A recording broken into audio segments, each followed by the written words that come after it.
Idriss Aberkane.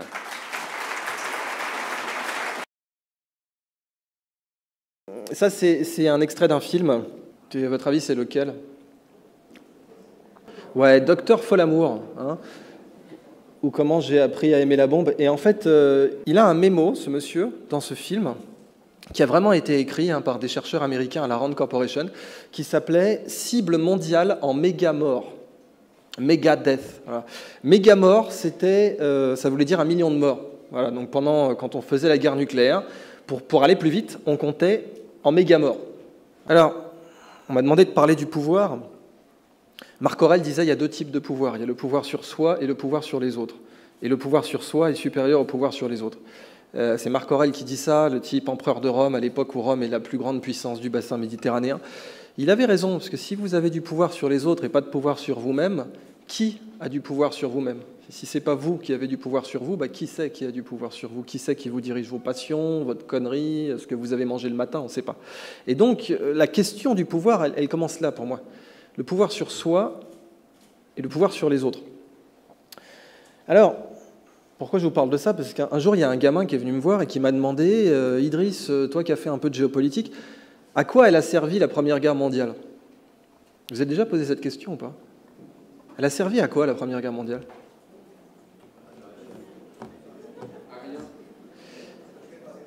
Elle a servi, mais alors totalement à rien. Hein. Vous êtes sur une des guerres les plus inutiles de l'histoire. Hein. C'est-à-dire, imaginez, vous avez un VRP qui arrive, vous avez le Jean-Claude Convenant de la guerre, et il vous dit « j'ai un projet, ça coûte 17 millions de morts. Tu signes ?» Vous dites « mais j'ai quoi en échange ?» T'as un abonnement pour le 2e projet qui coûte 80 millions de morts, tu signes? Non, là, si vous n'êtes pas trop con, vous lui demandez non, mais j'ai quoi en échange concrètement? Une caisse de pinard, un écran plasma, un massage des pieds, je sais pas. Pour 17 millions de morts, on peut demander des choses, non? Et par exemple. Et là, le type, il vous dit non. Alors j'ai bien réfléchi. En fait, la meilleure invention. La meilleure invention, parce que la question qu'on peut se poser, c'est ça. Quelle invention la Première Guerre mondiale nous a amené? Alors, bon, il y a le lance-flamme, mais pour un gamin, je ne pouvais pas lui expliquer l'intérêt de... il y a le gaz sarin, mais pareil, non. L'avion, on l'avait déjà, hein. La voiture aussi. Non, en fait, la meilleure invention de la Première Guerre mondiale, j'ai beaucoup réfléchi, c'est le trench coat. Ça fait cher le manteau, quoi. Alors... ça, c'est une des origines méconnues de la Première Guerre mondiale. C'est la porte d'Ishtar à Berlin. Elle est visible au Pergamon Museum à Berlin. Et en fait, la question qu'on peut se poser, c'est qu'est-ce qu'elle fout là? Pourquoi elle est là, cette porte? Parce qu'en fait, les Allemands voulaient faire une voie de chemin de fer de Berlin à Bagdad pour s'approvisionner en pétrole. Et à l'époque, il n'y avait pas de pipeline, donc ils voulaient faire une voie de chemin de fer. Et les Turcs leur ont offert les vestiges qu'ils ont découverts sur cette voie de chemin de fer, dont cette porte d'Ishtar. Donc c'est la vraie, hein, c'est celle qui menait au jardin suspendu de Babylone. Et c'est un des témoins d'une des grandes causes profondes de la Première Guerre mondiale, puisque cette voie de chemin de fer de Berlin à Bagdad, elle devait passer par la Serbie, figurez-vous.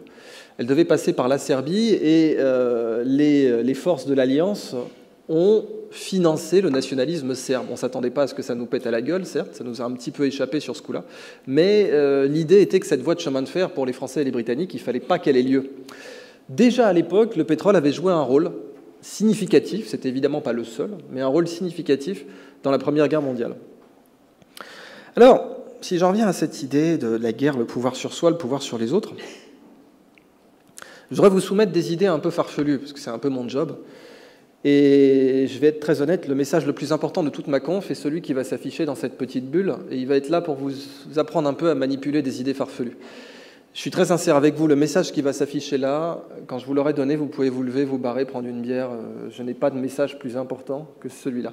Et ce message, c'est que toute révolution dans l'histoire de l'humanité, qu'elle soit philosophique, politique, morale, scientifique, technique, religieuse, ce que vous voulez, toute révolution, si c'est une révolution, ça passe systématiquement par 3 étapes, toujours. D'abord, c'est considéré comme ridicule. Ensuite, c'est considéré comme dangereux. Et enfin, c'est considéré comme évident. Ridicule, dangereux, évident. Prenez le droit de vote des femmes, par exemple. Ouais, sur une salle de 500 personnes, il y a toujours quelqu'un pour dire non, c'est encore ridicule aujourd'hui.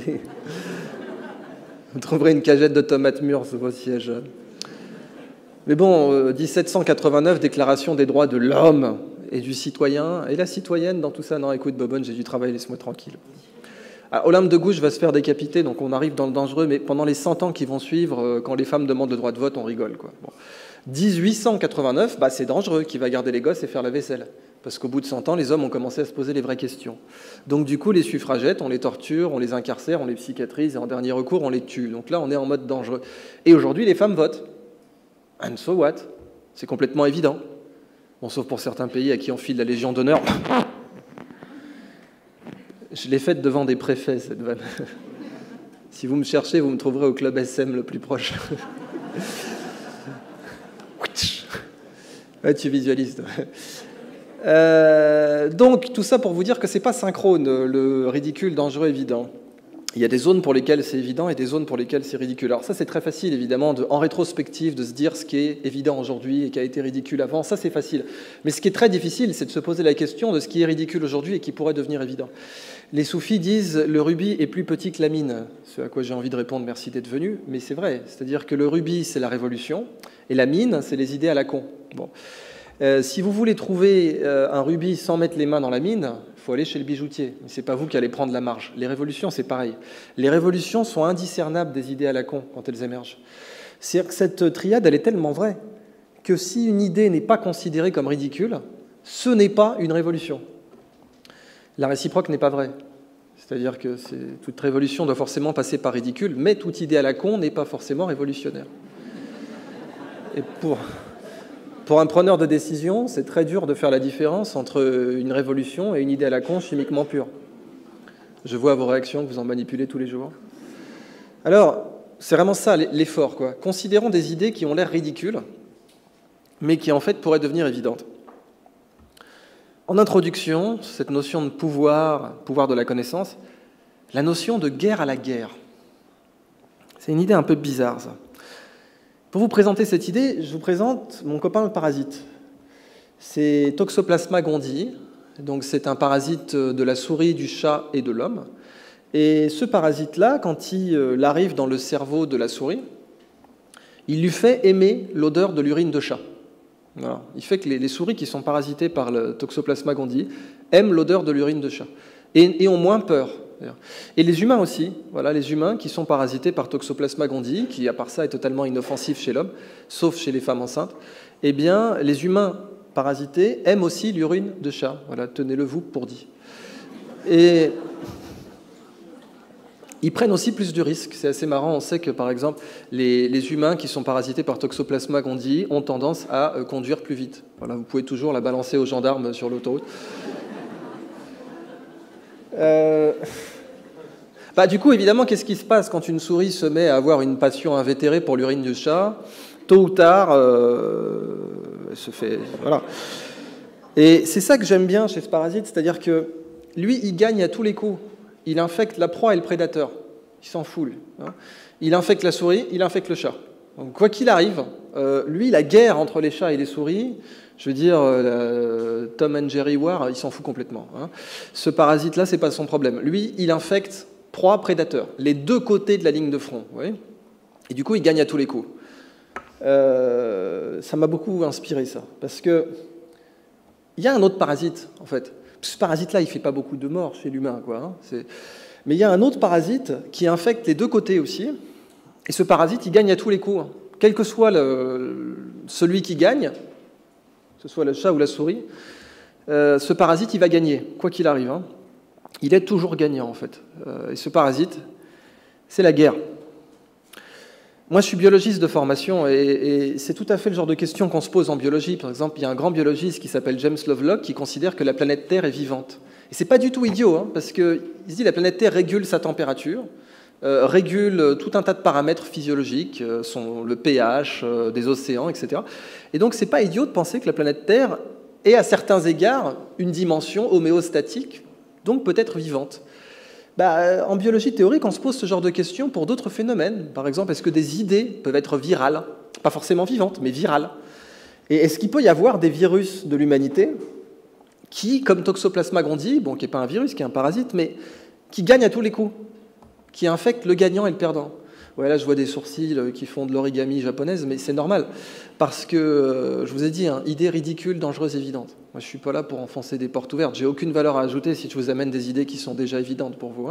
Je suis là pour vous amener des idées qui, a priori, on les fait escompter sur non pas votre pupille, ça c'est une autre activité que je fais les week-ends, mais... Il y en a qui se sentent coupables de l'avoir compris, cette vanne, on est d'accord. Je suis vraiment là pour vous montrer des idées un peu bizarres. Là. Imaginez que la guerre soit un parasite qui se nourrit de l'humanité. Et elle infecte le gagnant et le perdant. Elle s'en fout, la guerre. Elle gagne à tous les coups. Est-ce qu'on pourrait soigner ce parasite? Est-ce qu'on pourrait se guérir de ce parasite qui, comme encore une fois Toxoplasma gondii, infecte la souris et le chat et gagne à tous les coups? Évidemment, la question, c'est si la guerre est une maladie, parce que bon, la guerre tue.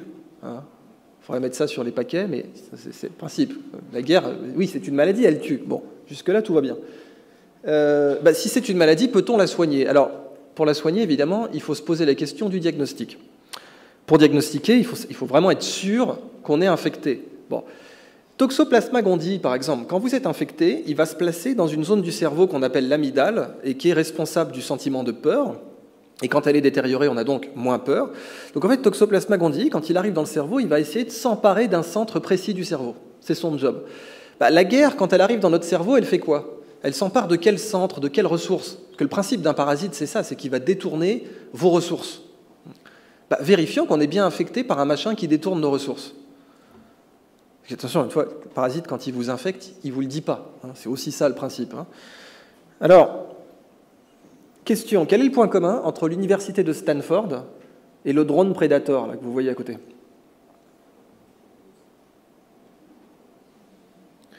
Ça coûte le même prix, en fait.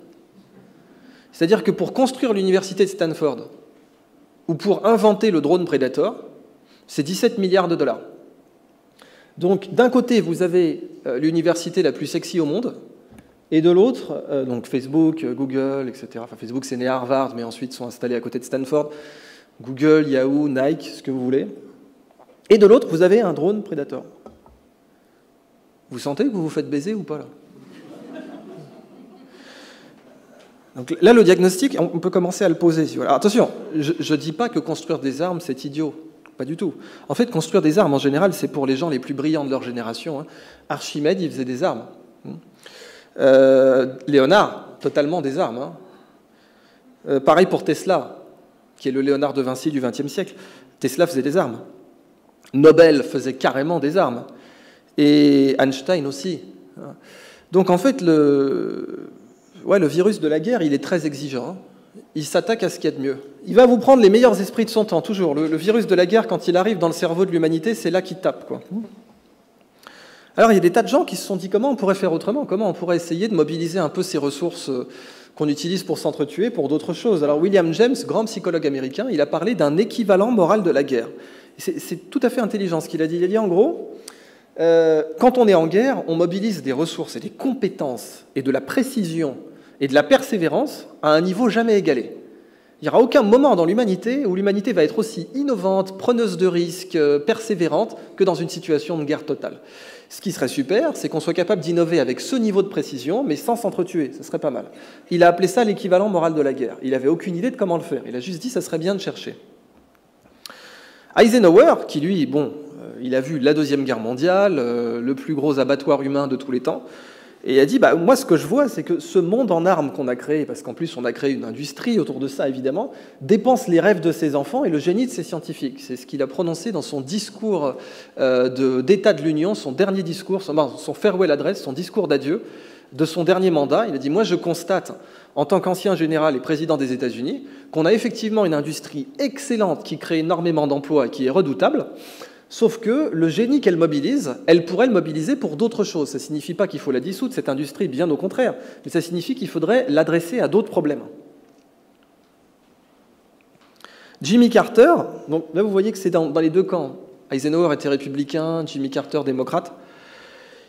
Il va faire un discours en 77 en disant l'équivalent moral de la guerre. Il cite William James et il dit « Il faut que nous unissions nos efforts pour construire, pas pour détruire. » Et cette crise énergétique, 73, 79, eh bien, ça va être notre équivalent moral de la guerre. Ça va nous encourager à unir nos efforts pour construire plutôt que pour détruire. Donc, ce n'est pas une idée qui sort du néant. Vous voyez, William James, Dwight Eisenhower, Jimmy Carter, cette idée qu'on puisse mobiliser l'excellence qu'on mobilise en temps de guerre, mais en temps de paix. Donc, la possibilité qu'on ait des armes de construction massive. Dans la vidéo, vous avez eu Oussama Ammar qui vous a parlé des imprimantes 3D, la capacité à construire une maison comme ça en quelques heures. Ça, c'est une arme de construction massive. Mais ce n'est pas la seule.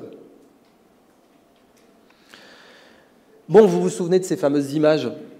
Il n'y avait pas d'armes de destruction massive en Irak. On les a cherchées tant qu'on a pu. Non, il n'y en avait pas. Par contre, bon, la guerre en Irak a été ce qu'elle a été. Elle a eu les conséquences qu'on connaît. Mais je ne vais pas juger, d'autant que là, vous avez un grand conférencier, par ailleurs. Il a fait un TED, ce monsieur. Mais la seule question que je vais poser là, c'est qui utilise qui? Ça, c'est une vraie question de biologiste. Est-ce que c'est l'homme qui utilise la guerre ou est-ce que c'est la guerre qui utilise l'homme? Est-ce que c'est l'homme qui a domestiqué la guerre ou est-ce que c'est la guerre qui a domestiqué l'homme?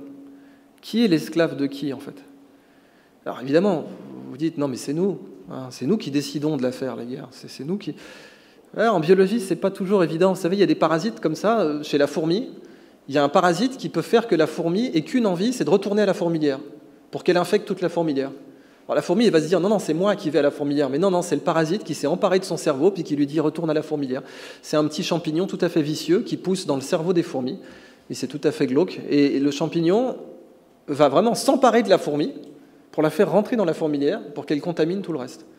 Mais je veux dire, du point de vue fourmi, la fourmi, elle fait son job, quoi. Elle rentre à la fourmilière, elle a envie, c'est sa décision. Mais du point de vue du biologiste qui regarde la situation, non, c'est le champignon qui fait ça. Donc si on essaie d'avoir le même recul... Est-ce que le champignon de la guerre, il ne ferait pas le même genre de conneries avec nous? C'est une vraie question qu'on peut se poser. Hein. Mais c'est de la question taquine, c'est de la question ridicule, dangereuse. Évident, je ne sais pas. Vous allez me dire, attendez, l'armée, son boulot, c'est pas de construire, c'est de détruire. Vrai ou faux?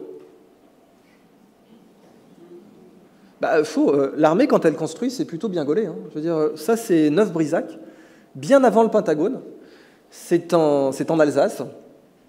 Et c'est un fort, c'est le plus beau fort de Vauban. Et aujourd'hui, la beauté de ce dispositif fait que cette ville est visitée. L'armée, quand elle construit, elle est plutôt bonne en fait. Hein.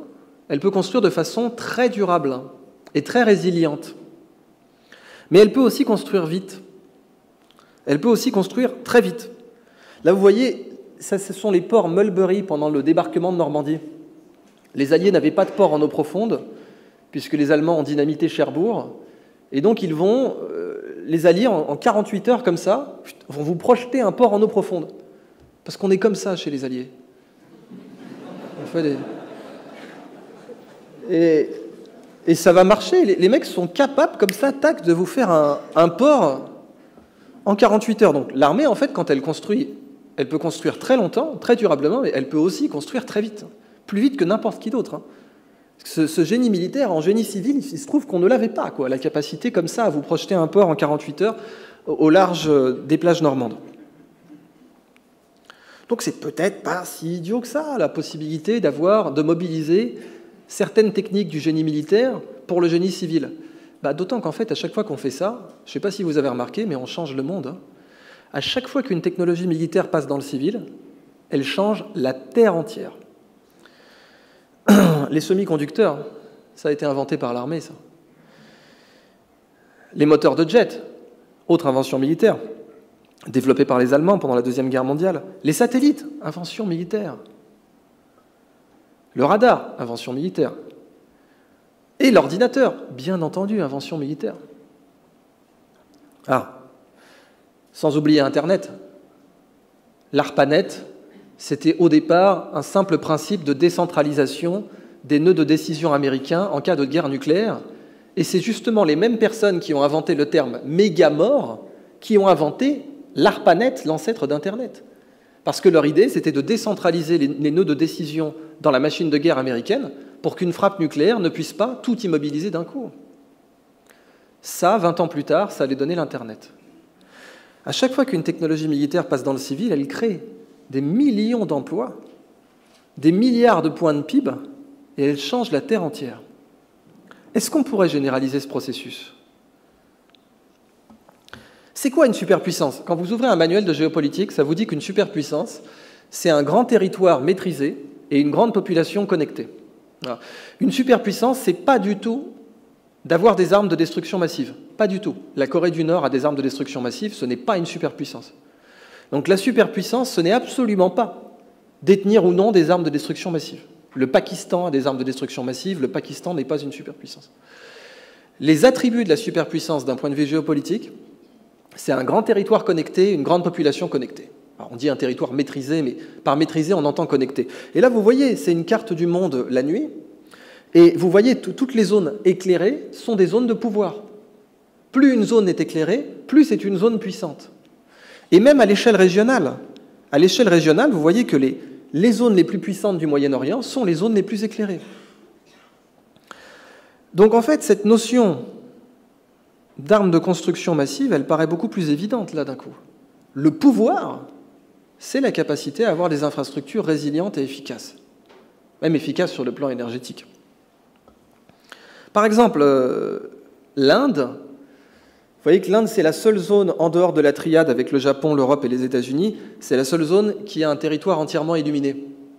Mais l'Inde n'est pas encore une superpuissance, malgré le fait que son territoire soit bien réparti en infrastructures décentralisées, parce que l'Inde n'a pas une population éduquée, connectée.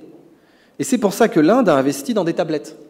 Bon, avec le succès qu'on sait, parce qu'ils ont décidé de faire un métier qui n'était pas le leur, mais en tout cas, l'Inde s'est préoccupée de connecter sa population, parce qu'elle a parfaitement compris que c'était ça l'enjeu de la puissance pour elle. Et la Chine, si on prend le cas chinois, vous voyez que eux, leur territoire n'est pas complètement connecté. Eh bien, c'est pour ça que les Chinois investissent dans les trains à grande vitesse, et qui veulent même être les leaders mondiaux des trains à grande vitesse. Et pendant ce temps-là, aux États-Unis, qu'est-ce qu'on a ? On a le Pentagone. Le Pentagone, le budget climatisation des forces armées américaines, c'est 22 milliards annuels en dollars. Le budget clim, je pourrais vous lâcher le budget allume-feu barbecue aussi, mais bon, je ne suis pas là pour ça. Le budget clim des forces armées américaines, 22 milliards. Le budget du CNRS en France, c'est 5,5. Donc on peut faire des choses avec 22 milliards, c'est ça que je voulais dire. En fait, le budget total du Pentagone, c'est 740 milliards annuels. C'est-à-dire c'est 540 pour le Pentagone seul, et si vous rajoutez toutes les dépenses qui vont être fléchées vers la défense d'une façon ou d'une autre, recherche et développement, etc., eh bien vous atteignez 740 milliards annuels. Avec ça, vous éradiquez l'illettrisme, la faim dans le monde, la malaria, ce que vous voulez. Et si vous regardez les objectifs du millénaire pour le développement aux Nations Unies, ils sont considérés comme tous atteignables avec une dépense maximale de 70 milliards par an pendant 15 ans. 740. Peut-être que cet argent pourrait être dépensé pour obtenir un autre pouvoir. Parce qu'en géopolitique moderne, on ne parle pas du pouvoir sur soi et du pouvoir sur les autres, on parle du soft et du hard power. Le soft power, c'est la capacité à séduire, le hard power, c'est la capacité à violer, concrètement. Et évidemment qu'il faut avoir les deux, mais le hard power, en général, il sert, enfin pour une nation, j'entends, le hard power, il sert en général à dissuader. Civis pacem, parabellum, tout ça. Mais le soft power doit servir à conquérir. On conquiert beaucoup plus durablement une zone par la séduction que par la force. Demandez à ma femme. Je t'aime. Donc, c'est mon côté Colombo. J'ai déjà les sourcils. Ça va être très dur d'enchaîner là-dessus, mais bon, j'ai réussi la moule. Alors, voilà, si vous voulez, le sujet. Peut-on avoir un complexe militaro-industriel 2.0 ? Une évolution du complexe militaro-industriel. Il ne faut pas l'arrêter, le complexe militaro-industriel, bien au contraire. Léonard de Vinci, je ne voulais pas lui interdire de concevoir des armes. Bien au contraire, sa conception d'armes l'a amené à plein d'autres solutions pour d'autres problèmes. Mais justement, cette source de connaissances énorme, gigantesque, qui est peut-être la source de connaissances civiles la plus abondante, la source de connaissances humaines, pardon, la plus abondante, pourrait être impliquée dans le civil. Alors, là, ce que vous voyez, par exemple, c'est la planète Mars, si elle était verte. Et là, c'est la planète Mars telle qu'elle est maintenant. Eh bien, vous voyez, au XXe siècle, le pouvoir, c'était la capacité de passer d'une planète bleue à une planète rouge. Ça, c'était le pouvoir au XXe siècle. Ça s'appelle les armes de destruction massive. Les armes de destruction massive, ce sont des technologies qui vous permettent de passer d'une planète bleue et verte à une planète rouge. C'est possible, on a ça. Ça fait même 70 ans qu'on a ça. Bon. Ça, c'est le pouvoir au XXe siècle. Est-ce que c'est le pouvoir au XXIe? Non. Encore une fois, la Corée du Nord n'a pas le pouvoir au XXIe siècle, heureusement. Pour moi, le pouvoir au XXIe siècle, c'est celui qui va permettre d'aller dans l'autre sens. Passer d'une planète rouge à une planète bleue. Ça, c'est une techno qu'on n'a pas. Ça, c'est la connaissance qui vous permet de faire ça. Et là, il en faut un gros volume de connaissances pour faire ce genre de truc. Parce que c'est totalement inaccessible pour l'instant. Mais ce n'est pas inaccessible à nos rêves. Vous savez, c'est Walt Disney qui disait tout ce que des hommes... Enfin, si vous pouvez le rêver, vous pouvez le faire. Et Jules Verne disait tout ce que des hommes peuvent rêver, d'autres hommes le réaliseront. Eh bien, ça aujourd'hui, l'image que je vous montre là, c'est l'image du compte Twitter de la société SpaceX. SpaceX, la société d'Elon Musk, le patron de Tesla. Et Elon Musk, sur son pacte d'actionnaires, quand il a créé SpaceX, il a mis « Mon objectif, c'est d'aller sur Mars ». C'est lui qui a dit d'ailleurs « J'aimerais bien mourir sur Mars, mais pas à l'impact ». J'aime bien ce mec. Et donc cette image-là, il l'a mise sur son compte Twitter, le gars. Pour dire, SpaceX a 4 millions de followers. Ariane Space, 40 000. Faut pas rire. Parce que vous voyez l'enjeu qui se sont posés, évidemment qu'on n'a pas la techno pour faire ça. Mais là, vous avez un enjeu qui est fascinant. Le pays, imaginez qu'une nation développe cette capacité au XXIe siècle. Mais le monde entier va l'adorer, cette nation. Cette nation sera la nation la plus puissante sur Terre. Une nation qui développerait cette capacité à ensemencer une planète pour la faire placer d'une planète morte à une planète vivante, vous pouvez être sûr que cette nation-là serait de très très loin la plus puissante sur Terre.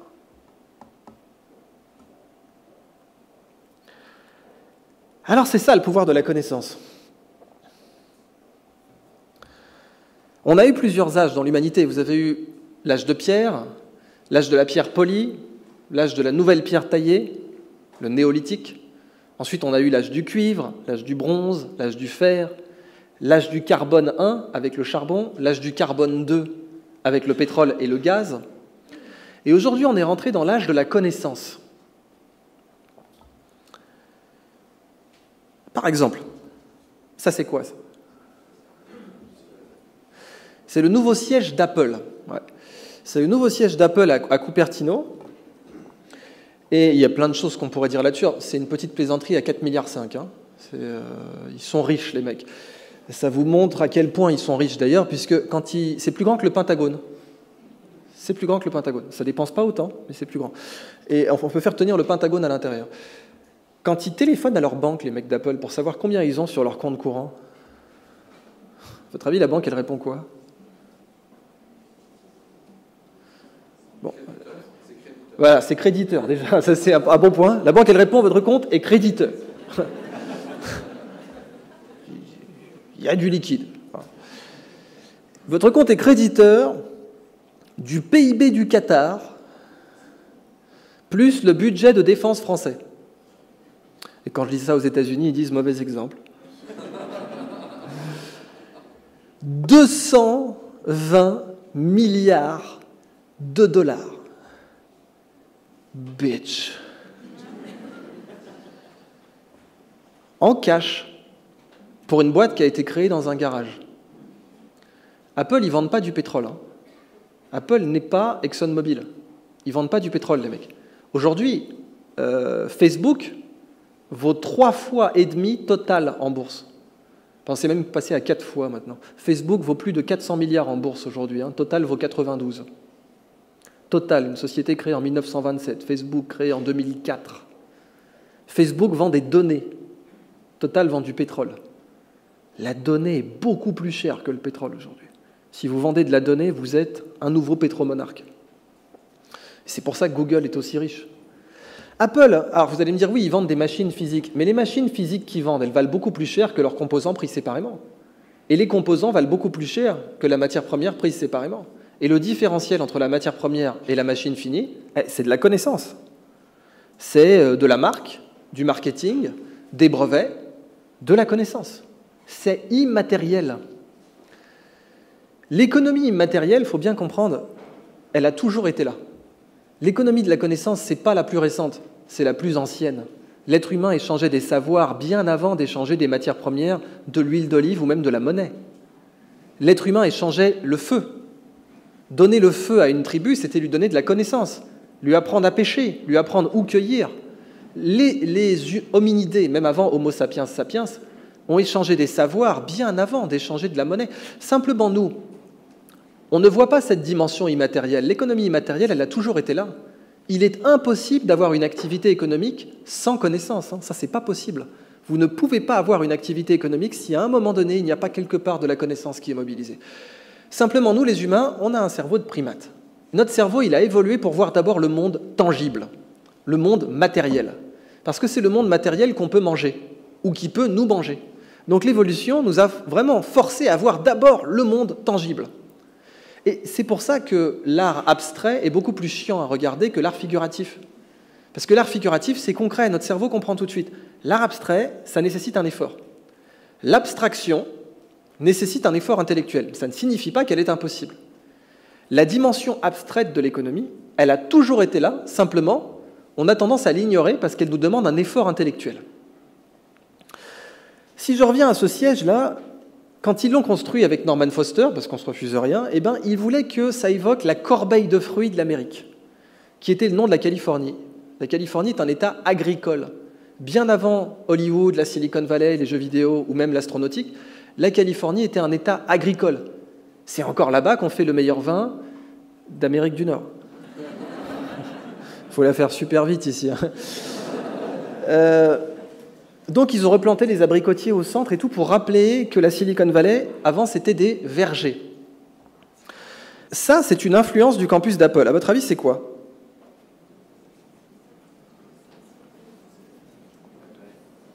Ça, c'est Bagdad. Je vous avais parlé de la voie de chemin de fer Berlin-Bagdad. Ça, c'est Bagdad, du temps de Charlemagne, ou du temps d'Isnogoud, ça dépend de vos références. Et c'était la Silicon Valley de l'époque. C'est là-bas qu'on fabriquait les meilleurs instruments de navigation céleste au monde. Et quand vous étiez caravanier sur la route de la soie, avoir un bon astrolabe, ça pouvait vous faire gagner 2 semaines sur votre trajet, donc ça se voyait en bas de bilan. C'était les computers de l'époque. Et il fallait les mettre à jour, figurez-vous. Il fallait aller à Bagdad pour faire mettre à jour son astrolabe avec les dernières observations célestes. Donc il y avait le logiciel et le matériel, exactement comme maintenant. C'est de là que vient le mot algorithme. C'était la latinisation d'un mathématicien arabe de l'époque qui s'appelait Al-Khwarizmi et qui a été latinisé en algorithmie. C'est de là que vient le mot algèbre, al-jabar. Aussi bizarre que ça puisse paraître, c'est aussi de là que vient le mot alcool et le mot alambic. Si. Ouais, les savoirs se sont perdus après. À mon grand regret, vous vous en doutez bien. Donc, c'était la capitale mondiale des mathématiques. Et c'était une ville totalement cosmopolite. Vous aviez toutes les religions, vous avez le commanditaire était un prince musulman, mais le premier architecte était juif, le deuxième architecte était zoroastrien, le financier était chrétien et le maître d'œuvre était bouddhiste. Putain, c'était une autre époque. Et ce qu'on peut retenir de ça, c'est que ça, c'est Bagdad avant le pétrole. Et que Bagdad avant le pétrole était beaucoup plus riche, puissante et influente que Bagdad après. Beaucoup plus. Là, vous avez Bagdad qui ne creuse pas le sol. Pétrole, il s'en foutait complètement. Là, Bagdad ne creuse pas le sol. Bagdad creuse le ciel. Ils se sont installés en plein désert, parce qu'en plein désert, on voit très bien les étoiles. Donc, si vous voulez être la capitale mondiale de l'astronomie, c'est là qu'il faut être. The place to be. Quand on creuse le sol, au bout d'un moment, on touche le fond. Mais quand on creuse le ciel, à quel moment on touche le fond? Vous savez, dans Le Petit Prince, il y a le gars qui compte les étoiles. Il va compter longtemps. Il y a 400 milliards d'étoiles dans notre galaxie seulement. Il y a 1000 milliards de galaxies dans l'univers observable. Donc 400 milliards fois 1000 milliards d'étoiles dans l'univers observable. Ouais, vous allez compter longtemps, il n'y a pas de problème. Revenons à cette idée qu'on pourrait creuser le ciel. L'économie de la connaissance. Imaginez une économie dont la ressource est infinie. Imaginez une économie où quand je vous donne quelque chose, il m'appartient encore. Imaginez une économie où 1 et 1 font 3, littéralement. Imaginez une économie qui maximise le pouvoir d'achat des amoureux. Ça ne veut rien dire, mais on va le démontrer quand même. Bon, pour l'instant, ce que je vous raconte, c'est de la bullshit, hein, on est d'accord. Si je me pointais dans votre bureau, j'ai une super idée, une économie dont la ressource est infinie, et où 1 et 1 font 3, et puis qui maximise le pouvoir d'achat des amoureux. On dirait, écoute, j'ai du travail, laisse-moi tranquille. Tu fileras ton nom à la RH quand même. Mais là, j'ai 15 minutes, je vais essayer de vous démontrer tout ça. Bon, une économie dont la ressource est infinie, pourquoi ? Parce que la connaissance, comme la connerie, elle est infinie. Bon, ça change tout. Parce que le pétrole, c'est pas infini. Hein. Le jus d'orange surgelé, les carcasses de porc, la bauxite, le blé, c'est pas infini. Il n'y a rien de matériel et d'infini. Ça n'existe pas. Tout ce qui est tangible, tout ce qui est matériel est forcément fini. L'univers est très grand. Bon, l'univers observable, on ne parle pas des univers multivers, etc. Mais dans l'univers observable, tout ce qui est tangible est fini. Et en tout cas, sur Terre, c'est tout à fait le cas. Tout ce qui est tangible est fini, mais dans le monde immatériel, on peut avoir de l'infini. Donc, est-ce que ça voudrait dire qu'on pourrait avoir une croissance infinie si on la basait sur la connaissance ? Moi, je fais partie de ces gens qui pensent que l'être humain, il a un véritable désir d'infini en lui, qu'on ne peut pas lui retirer. L'être humain regarde les étoiles, explore, nos ancêtres partaient sur des canaux comme ça à la One Again dans le Pacifique sans savoir s'ils allaient trouver une côte. L'être humain a un désir intrinsèque d'infini, mais ce n'est pas dans le monde matériel qu'il va le trouver. Et quand ce désir d'infini tombe dans le monde matériel, il devient pathologique, surtout à notre époque. Parce qu'une croissance matérielle infinie avec une Terre finie, ce n'est pas possible. Alors on peut faire ce qu'on veut, ce n'est pas physiquement possible. Dans les océans, on sait qu'aujourd'hui, on utilise 1,8 fois la planète Terre. Enfin, on ne peut pas continuer comme ça. Bon. Mais ça ne veut absolument pas dire que notre croissance doit s'arrêter. Alors, je ne suis pas du tout contre Pierre Rabhi quand il parle de décroissance. C'est de décroissance matérielle. Dans le monde immatériel, vous pouvez croître indéfiniment. Quand vous creusez un puits de pétrole, au bout d'un moment, vous pouvez dire « ça y est, j'ai sorti tout le pétrole du puits », mais à quel moment, par exemple, vous pouvez dire « j'ai extrait toute la connaissance possible » ? À quel moment vous pouvez dire « ça y est, j'ai extrait toute la connaissance possible » ?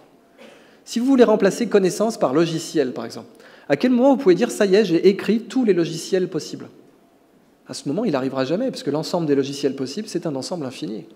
À quel moment vous pouvez dire « j'ai écrit tous les livres possibles, peint toutes les peintures, tourné tous les films, fait tous les jeux vidéo » ? Et ça, ce sont des sous-ensembles de la connaissance possible. Donc on ne peut pas dire « j'ai extrait toute la connaissance possible ». Et c'est très bien de continuer à extraire de la connaissance. Alors vous n'êtes pas obligé de me croire sur parole, vous pouvez croire la Corée du Sud. Les Coréens exportent plus chaque année que les Russes. Quand j'ai commencé ces confs, ils exportaient 20% de plus. Aujourd'hui, ils exportent 100% de plus que les Russes chaque année. Alors qu'ils ont 3 fois moins d'habitants et 171 fois moins de territoire. Les Russes, ils ont tout en matière première. Pétrole, gaz naturel, bois, aluminium, strontium, uranium, bauxite. Enfin, bauxite, c'est de l'aluminium, diamant, mannequin, tout ce qu'il faut, quoi. Et malgré ça, ils exportent 100% de moins que les Coréens, enfin 50%, pardon, les Coréens 100% de plus. Les Coréens, qu'est-ce qu'ils nous vendent ? Des disques durs, des écrans, des systèmes de guidage satellite, des choses basées sur la connaissance. Le plus gros porte-conteneur au monde, il a été fabriqué en Corée. Hein. Il est armé par CGA, CGM à Marseille, là, je ne sais plus comment on dit, il s'appelle le Jules Verne, mais il a été fabriqué en Corée. Et là, vous voyez Ubo Einstein, la mascotte du parc d'attractions sur la robotique à Séoul. Donc les Coréens, ils ont eu un ministère de l'économie de la connaissance. Hein. Ce n'est pas un hasard, hein, parce que chez eux, il n'y avait rien d'autre à faire. Et maintenant, ça s'appelle le ministère de l'économie tout court. De toute façon, il n'y a pas de matière première en Corée. Eh bien, ils ont décidé d'aller taper dans le puits de matière première qui est accessible à tout le monde pour peu qu'on creuse. Et il s'appelle la connaissance. Et il rapporte beaucoup plus. Par exemple, ils cultivent les océans, les Coréens. Donc là, vous voyez au large des côtes coréennes, d'abord des algues pour faire du biocarburant et ensuite pour faire des algues alimentaires. Alors, pourquoi ? Parce que l'économie de la connaissance, elle a des règles très bizarres. D'abord, les échanges sont à somme positive. Qu'est-ce que ça veut dire? Si je vous donne 20 euros, ils ne sont plus à moi. Si je vous donne 20 euros, ça fait moins 20 pour ma compta, plus 20 pour votre compta, moins 20 plus 20 égale 0, on appelle ça un échange à somme nulle. Si je vous donne 20 euros, ils ne sont plus à moi. Mais si je vous donne de la connaissance, elle est encore à moi. Là, je suis en train de vous donner de la connaissance, elle ne sort pas de ma tête. Si la connaissance sortait de ma tête à chaque conf, vous auriez une aubergine à la parmigiane en face de vous. J'espère que ce n'est pas le cas. Il y a eu une vraie hésitation. Donc, c'est la base. Un briquet, on peut le donner qu'une seule fois. Du feu, on peut le donner plusieurs fois. Sa montre, on peut la donner qu'une fois. L'heure, on peut la donner plusieurs fois. Bon, l'heure, c'est immatériel. La montre, c'est matériel. La connaissance, on peut la donner autant de fois qu'on veut. C'est plutôt une bonne nouvelle. En fait, c'est ce qu'on appelle en management la loi de Soudoplatov, d'après Serge Soudoplatov, qui l'a énoncée chez IBM en 84. Elle était connue des anciens, mais lui, il l'a dit d'une façon limpide. Quand on partage un bien matériel, on le divise. Quand on partage un bien immatériel, on le multiplie. Voilà. Si je partage une pizza avec vous, la part individuelle est inversement proportionnelle au nombre de gens. Plus on est de fous, moins il y a de pizza. Mais si jamais je partage avec vous une pizza de connaissance, et c'en est une, eh bien, la part individuelle de cette pizza de connaissance ne dépend absolument pas du nombre de gens présents. Si je fais rentrer 200 personnes de plus dans la salle, ça ne va pas diminuer votre part. Et là, si on en revient à la guerre, c'est super intéressant. Parce que l'origine la plus fondamentale de la violence, en biologie, je ne parle même pas chez l'humain, ce qui fait qu'un chien y grogne si vous taquinez sa gamelle, ou qu'un chat va siffler sur un autre chat, c'est que quand on partage un bien matériel, on le divise. Et que le bien matériel, ça soit une barquette de croquettes ou une escalope de mammouth braisée au miel ou un puits de pétrole, dans tous les cas, si moi j'en prends, ça en fait moins pour vous. La source la plus fondamentale de la violence en biologie, c'est le fait que quand on partage un bien matériel, on le divise. Dans le monde immatériel, ce n'est pas le cas. Plutôt une bonne nouvelle. Les échanges de connaissances, par contre, ils prennent du temps, ça c'est une mauvaise nouvelle. Et oui, faire un chèque de 20 euros ou un chèque de 20 millions d'euros, ça prend une signature dans les deux cas. Ça prend aussi longtemps de signer un chèque de 20 qu'un chèque de 20 millions. Les transferts de propriété sont instantanés, à tel point qu'il y a du trading haute fréquence aujourd'hui. Dans la limite légale et la nanoseconde, on a le droit d'échanger un sac de riz 1 milliard de fois par seconde sur les marchés financiers aujourd'hui. Donc ça, ok, les échanges de propriété sont instantanés. Mais la connaissance, elle prend du temps. Je ne peux pas vous donner cette conférence en une nanoseconde. Un transfert de connaissances, il demande du temps. Donc les échanges de savoir prennent du temps. Ça, c'est plutôt une mauvaise nouvelle, contrairement aux échanges de propriété. C'est-à-dire que oui, si vous achetez un brevet, c'est un temps zéro, ça ne prend pas de temps, mais lire le brevet et le comprendre, ça prend du temps. Les combinaisons de savoir ne sont pas linéaires. Qu'est-ce que ça veut dire? Si je prends 20 euros et 20 euros et que je les mets ensemble, ça fait 40 euros, c'est linéaire, 20 plus 20 égale 40. Si je prends un sac de riz et un autre sac de riz et que je les mets ensemble, ça fait 2 sacs de riz, c'est linéaire, 1 plus 1 égale 2. Mais si je prends 1 kilo de connaissances et un autre kilo de connaissances et que je les mélange, ça ne fait pas 2 kilos de connaissances, ça en fait 3. Parce qu'à chaque fois que vous regroupez 2 savoirs, vous créez systématiquement un 3e savoir, qui est au pire trivial mais non nul, ou au mieux révolutionnaire. Alors ça donne cette petite équation toute mignonne. Ouais, je vais faire une parenthèse. On a tellement dégoûté les gens des mathématiques en France qu'il est prouvé aujourd'hui qu'il y a certaines personnes, quand on leur montre une équation, il y a une partie de leur cerveau qui s'active, qui dit en gros « n'essaye même pas ». Je sens qu'il y en a qui se sentent concernés. Alors, dites-vous bien que votre cerveau est comme un smartphone, vous pouvez désinstaller des applications. Votre cerveau, il a des applications qui ont été installées par le constructeur ou par vos parents, mais dans tous les cas, vous pouvez en désinstaller certaines. Le seul problème, c'est que le smartphone, il est gentil, il vous met la liste des logiciels. Votre cerveau, il ne vous met pas la liste. Donc c'est un vrai effort d'aller chercher la liste des logiciels à désinstaller. Et il ne faut pas tous les désinstaller non plus, bien sûr. L'adolescence, on appelle ça l'âge bête parce que c'est l'âge auquel on se rend compte qu'on peut installer et désinstaller des trucs. Alors évidemment, du coup, on fait n'importe quoi. Voilà. Moi, typiquement, j'avais une banane Lacoste en bandoulière. Voilà, bon, j'ai les vrais dossiers qui vont circuler ce soir, je préfère vous prévenir. Mais désinstaller cette impuissance apprise dans votre tête, cette équation, elle est super simple, tout le monde peut la comprendre. Elle dit juste savoir. K, c'est pour savoir, knowledge en anglais. Savoir A et B, le triangle veut juste dire et. Savoir A et B ensemble, dans la même parenthèse, c'est plus que savoir A et savoir B séparément. Ça, c'est super intuitif. Si vous remplacez A par étalon et B par jument. On est d'accord que si vous avez un étalon et une jument dans le même enclos, tôt ou tard, ça vous fera plus que s'ils sont dans deux enclos séparés. Ouais, Bon, la connaissance, c'est pareil. Et c'est tellement pareil, en fait, que, par exemple, dans la génétique équestre, vous avez la vigueur hybride. C'est-à-dire que vous prenez un étalon arabe et une jument anglaise, ça va vous donner un beau anglo-arabe qui sera plus vigoureux que les parents pris séparément et qui sera meilleur en course, par exemple. Eh bien, cette vigueur hybride, elle existe aussi dans la connaissance. Quand vous croisez des connaissances, quand vous métissez des connaissances, eh bien, vous obtenez des savoirs qui peuvent être révolutionnaires. Et c'est typiquement ce qui a été fait à la Renaissance. La Renaissance, c'est une période historique durant laquelle le métissage des connaissances a été le plus intense. Parce que l'Europe, libérée de la sclérose, de la scolastique médiévale, où chacun était dans son domaine bien précis, a vu ses connaissances exploser. Et dans l'Antiquité, on a vu ça aussi. Un des corrélats du polythéisme dans l'Antiquité égyptienne notamment, c'était que chaque prêtre avait un savoir qu'il n'avait pas le droit de transmettre aux autres prêtres. Les prêtres d'Anubis, c'était l'embaumement, les prêtres de Thoth, c'était l'écriture, les mathématiques, d'autres, c'était l'architecture, ils n'avaient pas le droit de communiquer. Et quand Alexandre le Grand est venu, et qu'ensuite il y a eu les Ptolémées, qu'on a eu la bibliothèque d'Alexandrie, dont un des précurseurs était la bibliothèque d'Hermopolis, eh bien on a observé un métissage des connaissances absolument remarquable, parce que le fait d'avoir réuni tous les savoirs dans un seul lieu a créé une fécondité d'ordre général sur les savoirs. En gros, on a fait une partouze de la connaissance.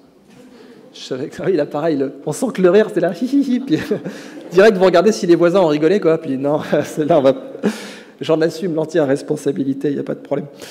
Alors, pour moi, la plus belle dimension de la connaissance, c'est la structure de son pouvoir d'achat. Je vous ai dit, imaginez une économie qui maximise le pouvoir d'achat des amoureux. Tiens, on n'a pas démontré ça encore.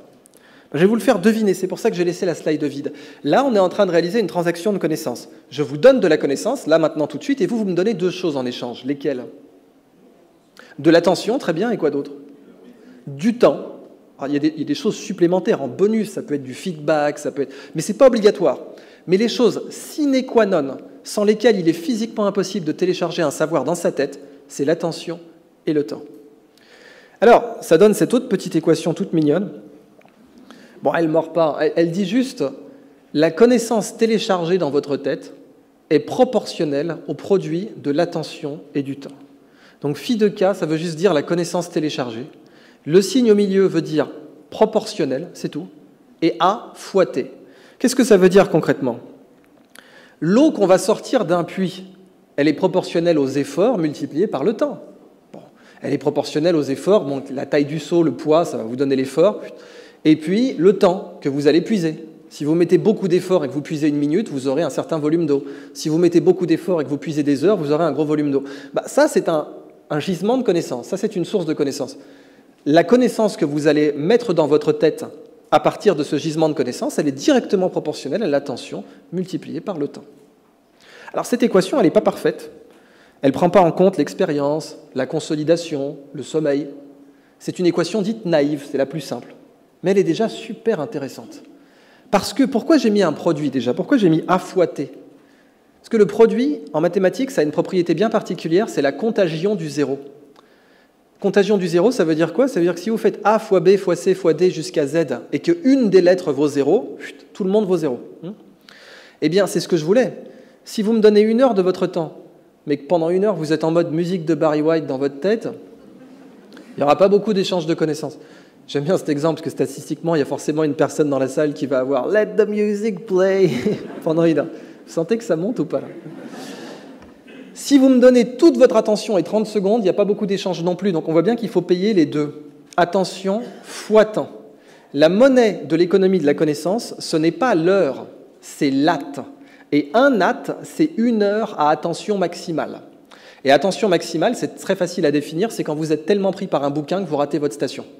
Quand vous êtes tellement pris par un bouquin ou par une partie de Candy Crush que vous ratez votre station, eh bien vous êtes à attention égale 100%. Et quand vous êtes en mode musique d'ascenseur dans votre tête, eh bien là vous êtes à attention égale 0. Et il y a un continuum évidemment entre les deux. Si vous voulez acheter un savoir dans votre tête, il faut payer en at. Et l'at, eh bien on en a un revenu mensuel. On a un revenu mensuel d'at, de poche pour notre consommation personnelle.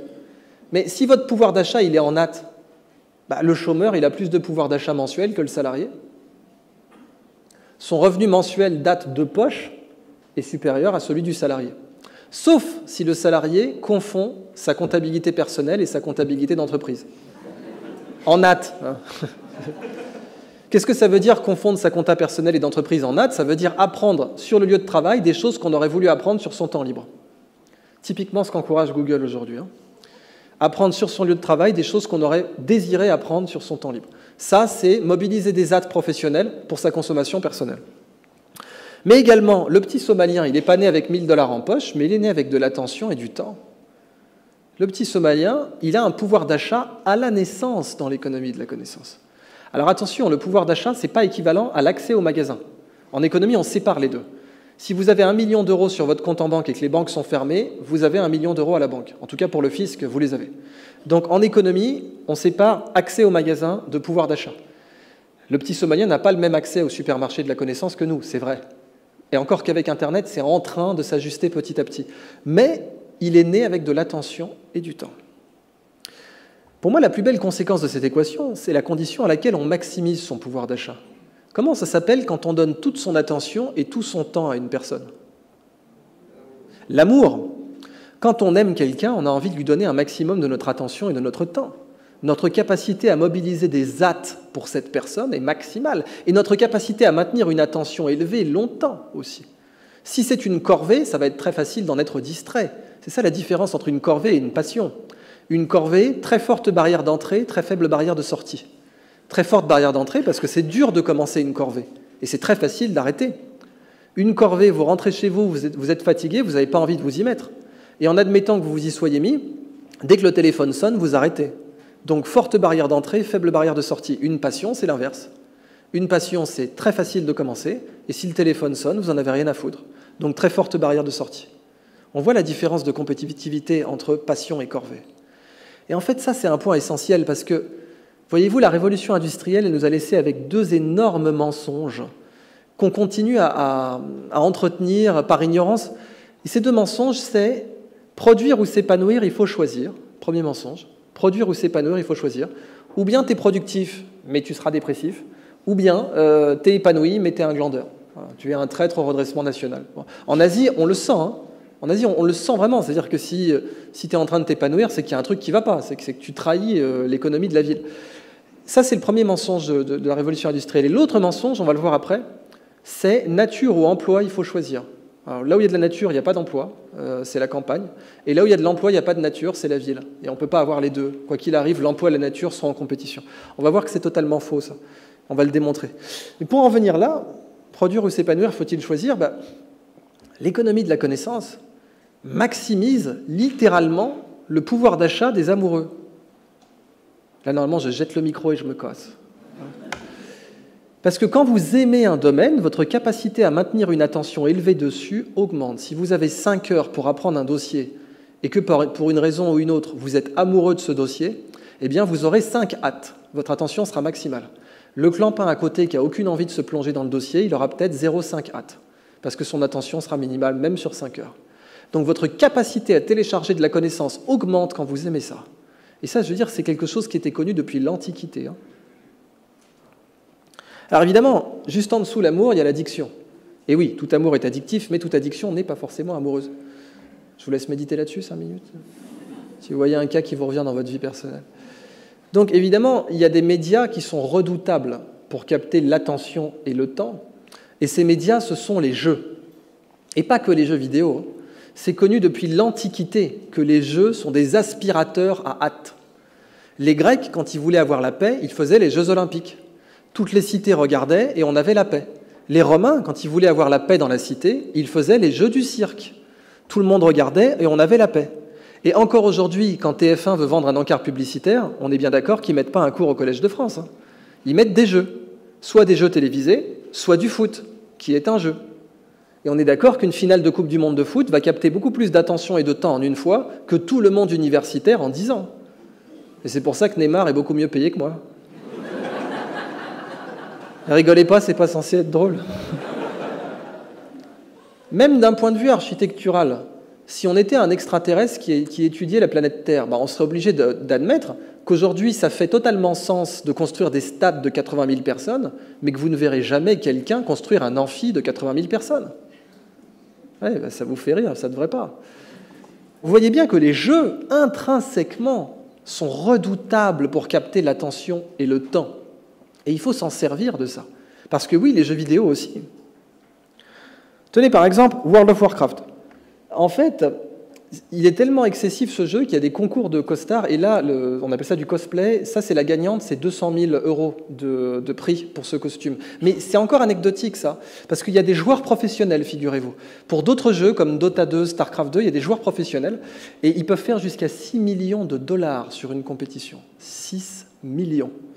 Les dernières compétitions de Dota 2 sont même montées jusqu'à 8 millions, à l'heure où je vous parle. Et c'est pas fini, puisque en fait, chez Google ou chez Tesla, eh bien, on recrute les joueurs professionnels, figurez-vous. Elon Musk recrute des joueurs professionnels pour qu'ils apprennent à ses ingénieurs à les battre en intelligence artificielle. Parce que jouer à un jeu vidéo, d'un point de vue mathématique, c'est infiniment plus compliqué que de jouer au jeu d'échecs ou au jeu de Go. Et oui, ça paraît bizarre, parce que nous, on est conditionné à l'idée que la souffrance est équivalente à la performance. On voit rapidement que sous la couette, ça ne marche pas forcément. Mais dans le travail, on se dit ça souvent. Et c'est faux. C'est-à-dire que d'un point de vue mathématique, faire une intelligence artificielle qui va battre un joueur d'échecs, on sait faire. Aucun joueur d'échecs humain ne sait battre les meilleurs ordinateurs aujourd'hui. C'est fini depuis 1995. Pour le jeu de Go, aucun joueur humain ne sait battre les meilleurs ordinateurs aujourd'hui. C'est fini depuis 2015. Pour les jeux vidéo, aucun ordinateur ne sait battre les meilleurs joueurs humains, aujourd'hui. Parce que vous prenez un jeu comme StarCraft 2, par exemple, une partie typique va durer 30 minutes, le nombre d'actions possibles, la diversité des actions possibles est de 50, et un joueur professionnel a 200 à 300 actions par minute. Ce qui signifie que le nombre de parties possibles est 50 puissance 300 fois 30. C'est très très gros comme chiffre. Le nombre de parties d'échecs, c'est 10 puissance 120. C'est une grille de morpion à côté. Donc, je sais que ça paraît bizarre, parce qu'on se dit vraiment qu'en société, aujourd'hui, un joueur de jeux vidéo, il a moins la classe qu'un joueur d'échecs. Ça va changer, parce que Harvard, aujourd'hui, a une équipe officielle de joueurs de jeux vidéo, figurez-vous. Une vraie équipe officielle, comme ils en ont une pour le basket et pour le baseball. Et Harvard a déclaré, un jour, nous aurons des quotas de recrutement pour les joueurs professionnels. C'est-à-dire que de même qu'un très bon basketteur, on va lui filer une bourse même s'il n'a pas de bonne note en maths, un très bon joueur de jeux vidéo, on lui filera une bourse aussi s'il est dans le top 1% mondial, ce qui est, encore une fois, extrêmement dur. Il ne suffit pas d'avoir une manette pour être dans le top 1%. Alors, si je reviens à World of Warcraft, à votre avis, combien de temps l'humanité a accumulé sur ce jeu? Si on met bout à bout toutes les heures, ça va chercher dans les combien? Qui pense que c'est l'âge des États-Unis d'Amérique, 240 ans? Plus, moins? Qui pense que c'est l'âge de la France, 1500 ans? Qui pense que c'est l'âge de la civilisation, 15 000 ans? Et oui, parce que contrairement à ce qu'on pourrait croire, l'âge de la civilisation est en fait supérieur à l'âge de la France. Quand je la fais aux États-Unis, celle-là, standing ovation direct. Plus ou moins que 15 000 ans? Allez, régalez-vous. De 2004 à 2014, l'être humain, l'humanité a passé 7 millions d'années sur World of Warcraft. C'est 50 fois plus que toutes les heures travaillées chez Apple depuis 1976. Donc si je vous disais qu'un jour on pourrait créer le PIB du Qatar en jouant à un jeu vidéo, c'est ridicule, non? Alors, ouais, voilà, c'est un peu le moment Hello Kitty de la présentation. Mais vous n'avez pas de cœur, parce que les meilleurs commentaires que j'ai eus chez les entrepreneurs français, c'était « Ah, elle est belle la chaîne !» Test de Rorschach pour patron de PME, quoi. Alors, ces bébés tigres, ils sont là pour illustrer un principe assez simple qui est que jouer, c'est la meilleure façon d'apprendre, point. Pourquoi? Ces bébés tigres-là, s'ils ne jouent pas, ils vont crever. Ils ne sauront pas chasser, ils ne sauront pas défendre leur territoire, ils ne sauront pas se reproduire, ils vont mourir. La nature, elle ne fait pas de cadeaux. La nature, elle est un poil plus sélective que le concours d'entrée à Polytechnique. Ce n'est pas si vous avez échoué, vous revenez l'année prochaine. Non, c'est vous êtes mort. Donc, dans la nature, qui est beaucoup plus sélective que nos grandes écoles. Plus un comportement est précis, par exemple pour un chimpanzé, utiliser un bâton pour aller chercher des fourmis dans une fourmilière, ou bien utiliser des cailloux pour briser une noix, plus un comportement est pointu, plus le jeu va être sollicité pour l'apprendre. Pourquoi? Parce que le jeu c'est spontané, et parce que le jeu a un retour sur expérience immédiat. Comparez le jeu à une copie d'examen. Une copie d'examen, vous faites... Alors, imaginez, vous avez 15 questions, typiquement, dans une copie d'examen classique. 15 questions. Première question, aucun retour. Deuxième question, aucun retour. 15e question, aucun retour. Vous rendez votre copie. 2 semaines plus tard, hors contexte, vous avez un retour. Ça vous fait donc 15 retours toutes les 2 semaines. Un jeu vidéo, un retour toutes les demi-secondes. Terminé. Et c'est pour ça que les pilotes d'avion n'apprennent pas à piloter sur des copies d'examen. Alors, ils ont évidemment des cours de maths de cette manière-là, qui n'est pas la meilleure, mais un simulateur, c'est nécessaire pour former un pilote. C'est juste incontournable. On ne peut pas former un pilote sans simulateur. Pourquoi? Parce que le temps d'apprentissage, si on avait un feedback toutes les 2 semaines, serait beaucoup trop long pour former un pilote. Et plus les connaissances vont devenir pointues, plus il va falloir un apprentissage où le temps de feedback est ultra intense. La fréquence de retour, c'est ça qui vous fait un apprentissage de qualité. Et il faut l'augmenter. Il faut de l'apprentissage haute fréquence, de même qu'on a du trading haute fréquence. Alors, voyons, au passage, tous les mammifères jouent pour apprendre, tous. Et plus un animal est intelligent dans la nature, plus il joue. On me dirait, une corrélation, ce n'est pas forcément un lien de cause à effet, mais on a démontré un lien de cause à effet. Les dauphins jouent, les corbeaux jouent, les perroquets jouent, les poulpes jouent. Et bien sûr, les tigres ou même les gazelles jouent. Prenez par exemple ce petit piaf. C'est l'oiseau jardinier satiné. Quand il est amoureux, il fait un nid. En fait, alors je vais utiliser ma capacité de rebondissement conchilicole qu'on a testé tout à l'heure. En fait, cet oiseau, il a une petite plume bleue sur l'épaule. Vous allez tout de suite comprendre. Et cette plume bleue est très virile. Voilà, elle est un signe de masculinité exacerbée. Et en fait, il va l'amplifier en mettant des trucs bleus tout autour de son nid. Cette notion d'amplifier sa virilité existe aussi chez l'humain. Vous vous demandez vraiment comment je vais rebondir là-dessus. Alors, ce n'est pas du tout ce que vous croyez, bande de vicelards. C'est le succès de la veste de costard, figurez-vous. Ce qui fait que la veste de costard, c'est un vêtement qui a très très peu évolué. Ça fait 150 ans que c'est plus ou moins la même. Des fois, la longueur change un peu, le nombre de boutons, croisés ou pas. Mais je veux dire, c'est un vêtement qui a gardé une base quasiment du professeur Tournesol jusqu'à maintenant, quoi. Eh bien, la veste de costard, ce qui fait qu'elle marche aussi bien, c'est qu'elle amplifie la ligne en V, en fait. Vous savez, la carrure en V, c'est un déterminant sexuel masculin chez l'être humain, avec des épaulettes qui sont en plastique. C'est un Wonderbra pour homme, concrètement. Vous ne verrez plus jamais.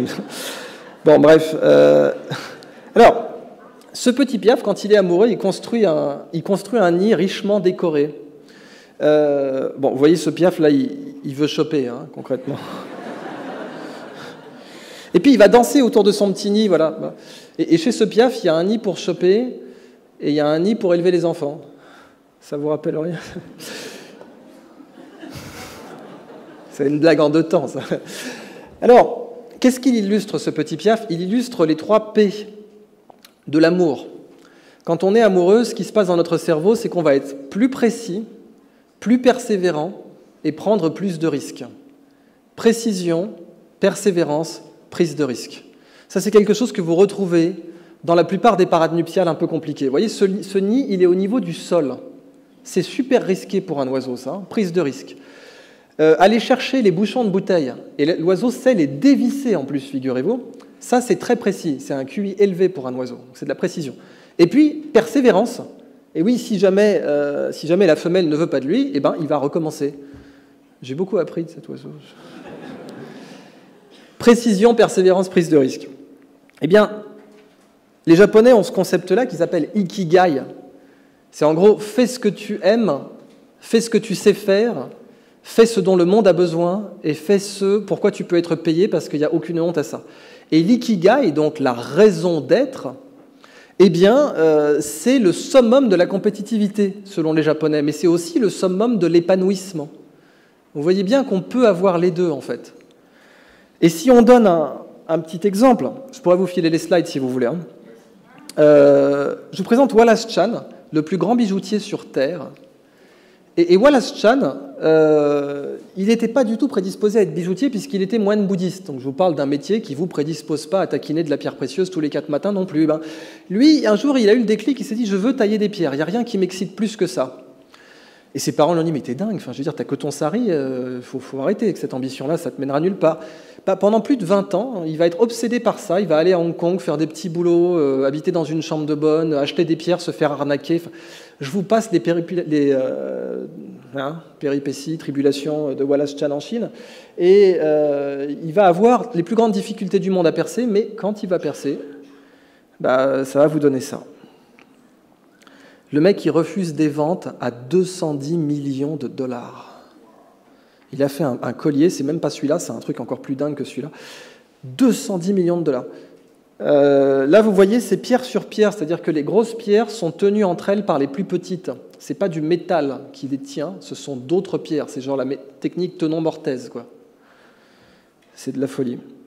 Là, vous voyez une amétrine avec une petite sculpture à l'intérieur. Et là, une technique de taille qu'il a brevetée qui s'appelle la Wallace Chan, où il vous fait un petit portrait à l'intérieur d'une pierre.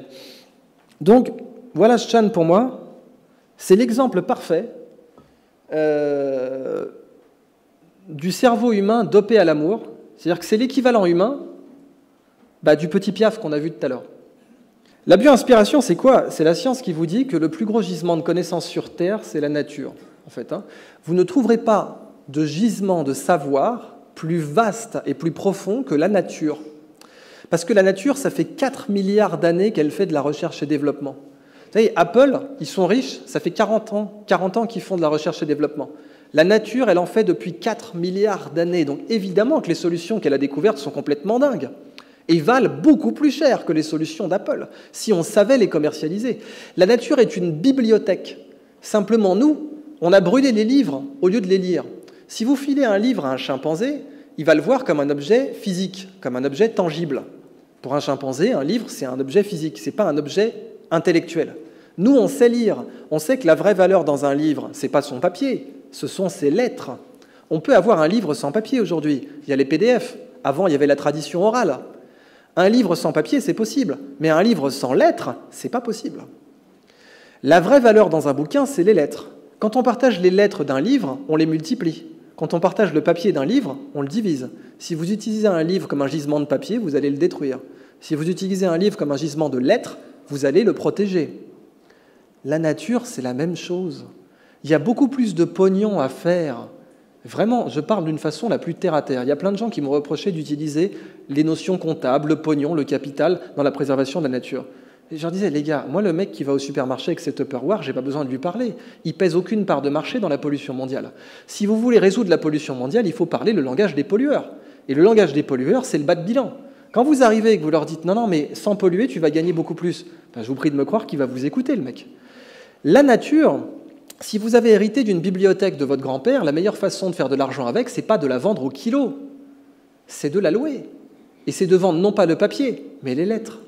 Si vous avez hérité une bibliothèque de votre grand-père et que vous êtes gourmand, vous allez vendre les livres comme ça au rabais.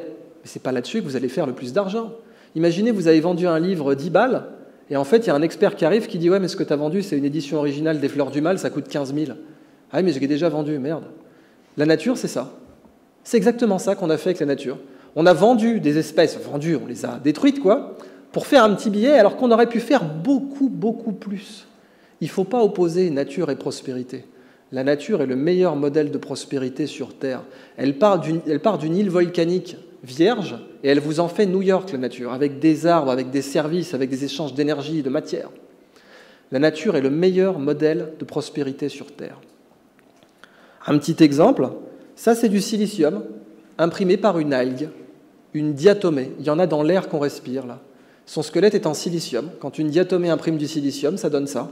Quand nous, on imprime du silicium, ça donne ça. La diatomée le fait dans un verre d'eau. Dans une goutte d'eau de mer, vous avez des puces Intel Core i7 qui flottent.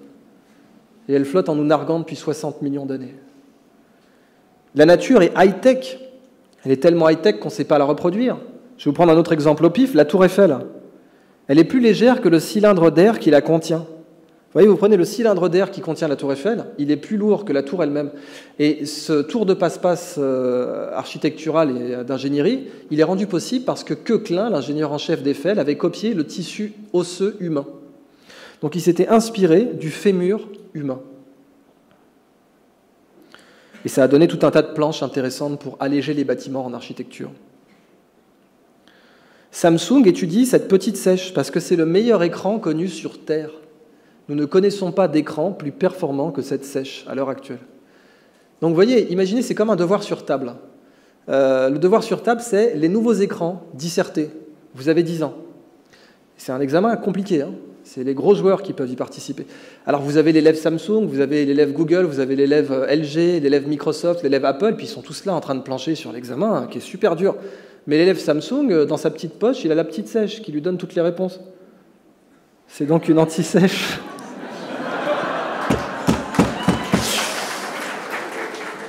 Idriss Aberkan, humoriste.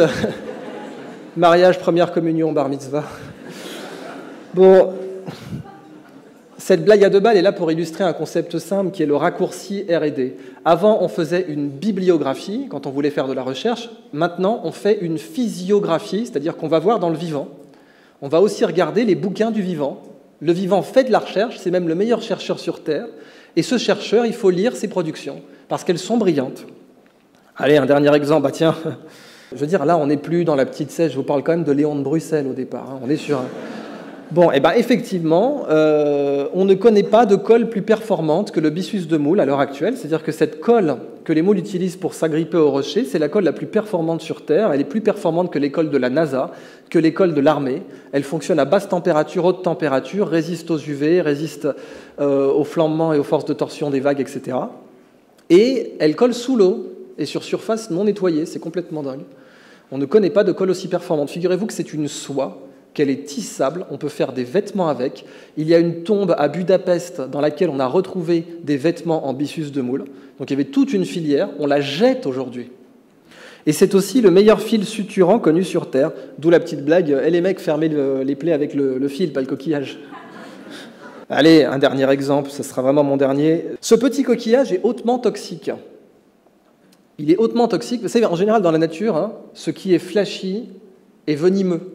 C'est une règle. Hein. Ce qui est kitsch et flashy dans la nature a tendance à être vénéneux. Il y a plein de bébêtes hein, qui respectent cette règle fondamentale. Les guêpes, les frelons, les abeilles, les amanites tumouches. Alors, ce petit coquillage ne déroge pas à la règle. Il est super toxique et une toxine foudroyante, ça n'a pas de prix en biologie. Hein. En biologie, une toxine foudroyante, c'est une balance de précision, si vous voulez. Ça vous sert à étudier les cellules avec un niveau de détail jamais atteint. Du coup, elle vaut une fortune. À votre avis, combien ? Au kilo. On va placer la barre très haut. On va partir de l'or. 35 € le kilo. 35 000, pardon. 35 000 € le kilo. Qui dit mieux ? 250, c'est plus.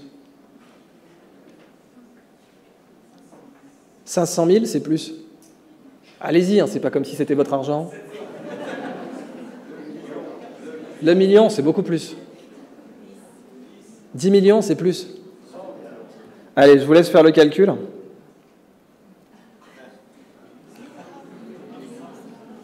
« 800 millions de dollars le kilo. L'or et le platine, c'est du terreau de jardin en comparaison. Et c'est même pas une vanne. Hein. Si vous comptez le nombre de sacs de terreau à géranium que vous pouvez acheter chez Truffaut avec 1 kilo d'or, oui, j'ai calculé ce chiffre. Hein. Ma vie, c'est de la merde. Eh bien, vous verrez que c'est le même nombre de lingots d'or que vous pouvez acheter avec un sac avec 1 kg de muconotoxine. Aujourd'hui, ce coquillage est vendu 3 $ sur les marchés en Papouasie-Nouvelle-Guinée comme souvenir. Ils pêchent le coquillage, ils le tuent et ils le vendent 3 $. J'ai un business model qui marche. Imaginez votre grand-père vous a cédé un Léonard de Vinci dans un joli cadre et vous dites « Super, je vais devenir marchand de cadres ». Bon, allez, la conclusion de tout ça, c'est que je vous filerai le support, vous aurez d'autres conférences sur Internet, vous pouvez voir. C'est qu'en plus, la nature, non seulement elle nous humilie en permanence parce qu'elle fait de meilleurs produits que les nôtres, regardez les semi-conducteurs, les écrans, La nature nous met toujours 2 claques. Première claque, mon produit est meilleur. Deuxième claque, mon procédé industriel est meilleur aussi. La nature le fait sans polluer. La nature pollue 0 et elle fait de meilleurs produits en plus gros volume. Prenez le cas des semi-conducteurs, c'est frappant. Si on pouvait fabriquer des semi-conducteurs dans les volumes de la nature, enfin du silicium dans les volumes de la nature, mais on aurait des puces Intel dans nos chaussettes. Et c'est probablement ce qui va arriver d'ailleurs. Donc, on pourrait en plus abolir le déchet si on arrivait à produire comme la nature. Si on produisait comme la nature, nous n'aurions plus de déchets et nous serions plus compétitifs. Ça, c'est la perspective de fin, si vous voulez. Alors, en conclusion, ça, c'est la nature. C'est la nature par Alphonse Mucha. Enfin, on m'a dit qu'il fallait dire Mucha, mais quand je dis Mucha, personne ne comprend. Quand je dis Mucha non plus. En fait, vous le connaissez, c'est le type qui faisait ces belles publicités Art Nouveau à la fin du 19e. Et il a fait aussi des sculptures. Ça, c'est la nature par Alphonse Mucha. Question, que peut-on dire de la nature d'après cette sculpture? Elle est bien gaulée, quand même. Bon, la nature est belle. La valeur économique de la beauté de la nature, c'est une évidence. Je veux dire, c'est pas dans le ridicule, c'est dans l'évident. Un appartement avec vue sur parc a plus de valeur qu'un appartement avec vue sur parking. Et c'est même pour ça qu'on s'est réunis ici, nous. Bon. Donc la beauté de la nature, je veux dire, c'est tellement évident qu'à New York, si vous arriviez en proposant de bétonner Central Park, les New-Yorkais diraient non. Même si vous sortiez des milliards de bénéfices, ils vous diraient non, non, on garde Central Park. Central Park, c'est plus grand que Monaco. Monaco, c'est le foncier le plus cher au monde. Les New-Yorkais refuseraient malgré tout de bétonner Central Park. Donc, je veux dire, c'est déjà une évidence, ça. Mais au-delà, elle est entièrement en or, la nana. La nature, c'est une golden girl. Si vous bossez avec elle, vous êtes riche. De toute façon, si l'humanité divorce de la nature, elle ne pourra pas retourner habiter chez ses parents. Donc, ou bien on soigne notre mariage. Vous connaissez sans doute la blague des 2 planètes qui se rencontrent. Alors, comment tu vas? Bah, pas très bien. J'ai chopé des humains. Donc j'ai de la température, c'est logique. Et l'autre planète répond « Ah, t'as chopé des humains? T'inquiète, ça dure pas longtemps. » Allez, en conclusion, tout ce qu'on a vu là, peut-on imaginer une économie de la paix qui soit plus rentable que l'économie de guerre, de sorte que même l'industrie militaire s'y intéresse et investit spontanément dedans, sans qu'on ait à la forcer? Économie de la connaissance, imaginez une économie dont la ressource est infinie. Bio-inspiration, imaginez que la source principale de cette ressource infinie, ce soit la nature. Eh bien, tout ce qu'on a vu là, ça se résume à une seule question. Nous, les êtres humains, comment on s'est appelés en tant qu'espèce? C'est quoi notre nom d'espèce? Homo sapiens, sapiens. Il n'y a plus d'excuses, là. On s'est auto-baptisé l'homme sage, sage. Parce qu'il y a eu Néandertalensis qui enterrait ses morts, qui faisait du feu, tout ça, mais nous, on s'est auto-baptisé l'homme sage, sage. Il faut assumer derrière. Ça fait 250 ans qu'on a décidé de s'appeler comme ça. La seule question à se poser, c'est ça. Est-ce qu'on est Homo sapiens materialensis? Non, ça fait 250 ans qu'on a dit qu'on ne s'appelait pas comme ça. Ou est-ce qu'on est Homo sapiens, sapiens pour de vrai? Et allez, en conclusion, j'aimerais me livrer à une petite expérience avec vous. J'ai un peu dépassé. Levez-vous, s'il vous plaît. Levez-vous, ça va vous dégourdir les jambes. Allez-y, faites-vous plaisir. J'ai beaucoup dépassé. Je m'en veux de vous avoir laissé comme ça, assis. Ça fait du bien. Non, mais ça fait du bien ou ça fait pas du bien? Je m'occupe bien de vous, quand même. Hein? Bon, bah, vous tous levez, là, comme ça. Vous tous levez comme ça, là, bien en rang. Vous savez ce que c'est? C'est la façon la plus dégueulasse d'avoir une standing ovation, bien sûr. Merci!